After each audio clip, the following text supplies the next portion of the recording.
Samot-saring mga usapin ang inabangan ng mga mambabatas na ating nasaksihan sa ikalimang State of the Nation Address ni Pangulong Ferdinand R. Marcos Jr. Si Faith Santiago para sa 13 sa tanghali. Isa sa mga inabangan sa SONA ni Pangulong Marcos Jr. ay ang pagtalakay sa edukasyon at serbisyong pangkalusugan na ipinahiwatig ni Manila 3rd District Representative Joel Chua. Siyempre, interesado tayo na malaman kung ano yung mga magiging programa ng ating Pangulo sa edukasyon at sa healthcare. Ibinahagi ng Pangulo ang pagpapaigting sa curriculum ng senior high school, work immersions, pagpapataas ng kalidad ng kolehiyo sa bansa, maging ang reskilling at upskilling ng mga manggagawang Pilipino, bagong Pilipinas Serbisyo Fair, presidential scholarships at iba pa. Gayunpaman, edukasyon pa rin ang siyang pangunahin nagtataguyod ng kakayahan. Kung kaya ito ang nangunguna sa listahan ng administrasyong ito. Dapat nakakintal sa puso't isipan ng mga Pilipino ang lifelong learning at continuous self-improvement.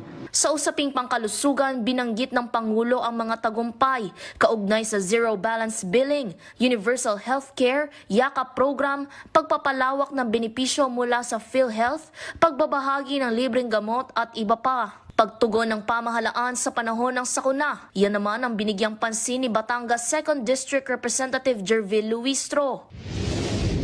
Calamity resilience, sapagkat very prone tayo sa calamity. Bagay na narinig mula sa Pangulo sa disaster response infrastructure ng pamahalaan, mga stratehiya ng public-private supply chain hubs, warehousing, automated production at wide-scale prepositioning ng mga food at non-food supplies sa mga lokal na gobyerno. We have now established a network consisting of primary disaster resource centers in Luzon, in Visayas, and soon in Mindanao, 15 hubs, 76 spokes, and 919 last-mile facilities across the country, which makes up our nationwide disaster response infrastructure. Ninais naman marinig ni Lanao del Sur 1st District Representative Zia Alonto Adyong ang ukol sa multi-year project sa Mindanao, pagtupad sa peace process sa BARM at iba pa. Yung continuation po ng multi-year big ticket project for Mindanao, yung next step towards the fulfillment of the peace process, the BARM regional government. Kinilala ng Pangulo ang Bangsamoro government sa pangunguna sa dalawa sa mga newly awarded na petroleum service contracts sa bansa. Bagay na ani ng Pangulo ay pinakauna sa political history ng Pilipinas. BARM is now firmly set to pursue its strategic vision of energy security and total electrification for and in the Bangsamoro region. Samantala, naging kinaaabangan din para sa mga mambabatas tulad ni Valenzuela 2nd District Representative Gerald Galang, Gabriela Women's Party List Representative Sara Elago ang pagtuon ng pamahalaan sa pagtaas ng presyo ng bilihin at pag-umento ng sahod.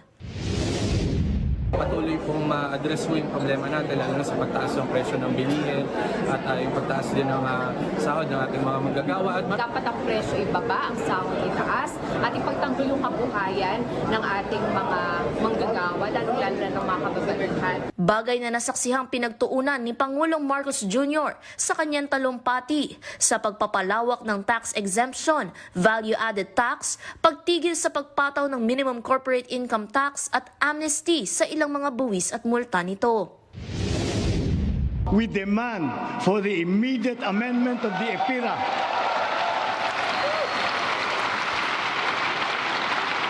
and to prohibit charging systems lost against consumers, including the value-added tax thereon. Para sa totoong balita sa Bagong Pilipinas, Faith Santiago, 13 sa tanghali ng Congress TV.